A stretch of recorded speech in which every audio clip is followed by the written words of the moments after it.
Good evening, YouTube, and welcome to another edition of Paisano's Music and Vinyl Talk.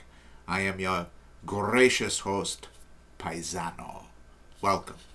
Tonight we are going to talk about one of rock's greatest entertainers. A guy that could get a crowd going and get them going quick. The great Ozzy Osborne. Ozzy had just gotten fired from Black Sabbath for, get this, drug use. Come on, you got to be pretty effed up to get fired from Black Sabbath for drug use. You know what I'm talking about? That's saying something right there. That's a feat unto itself. But it wasn't all bad because Ozzy got himself a great guitarist, one of the greatest of all time. Mr. Randy Rhoads, right up there with Eddie Van Halen. And to be honest with you, he was much more musically trained. He was actually a music teacher. He was a virtuoso, a genuine virtuoso. Similar to Eddie, but different, more melodic. Just a genuine talent and a tragedy. The way it ended for Randy. We'll be talking about that at a later time. But right now, let's focus on Ozzy's 1980 release, Blizzard of Oz.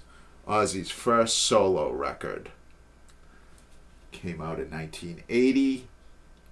I bought this record at Cheap Thrills Records for $3.49. The sticker is still on it here in the upper corner. And I had my doubts about, the quality of the copy for $3.49. I believe it is an original from 1980 or a repress shortly thereafter.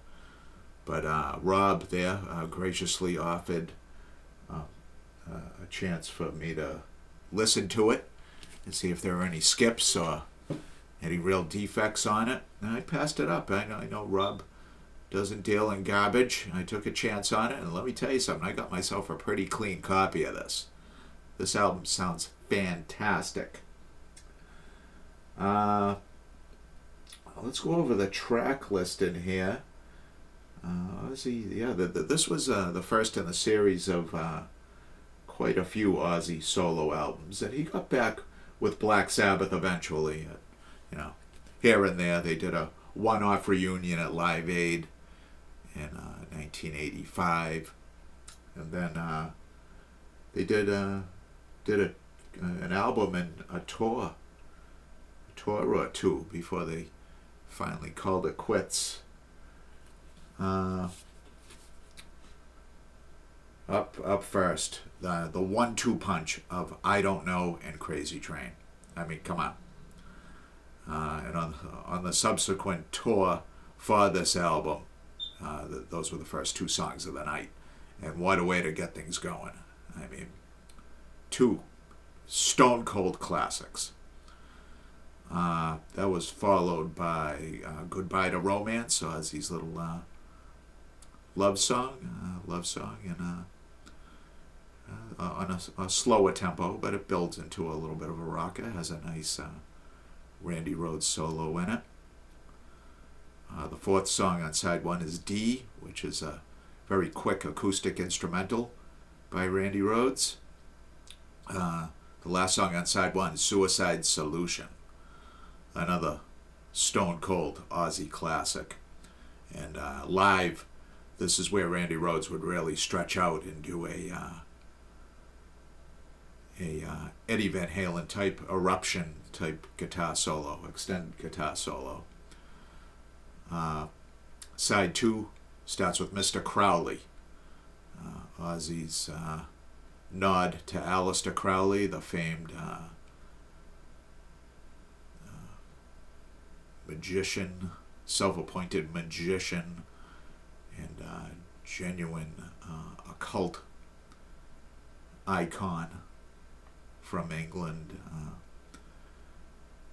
No Bone Movies follows that. It's a good rock song. Revelation. and Steal Away. A solid, solid rock album from Ozzy. Very, very good. His best, in my opinion. It had the better songs on it overall than the rest of them, in my opinion. It's the original sleeve. It's the lyric sheet. On the back, Ozzy Osborne, Blizzard of Oz. This came out on Jet Records.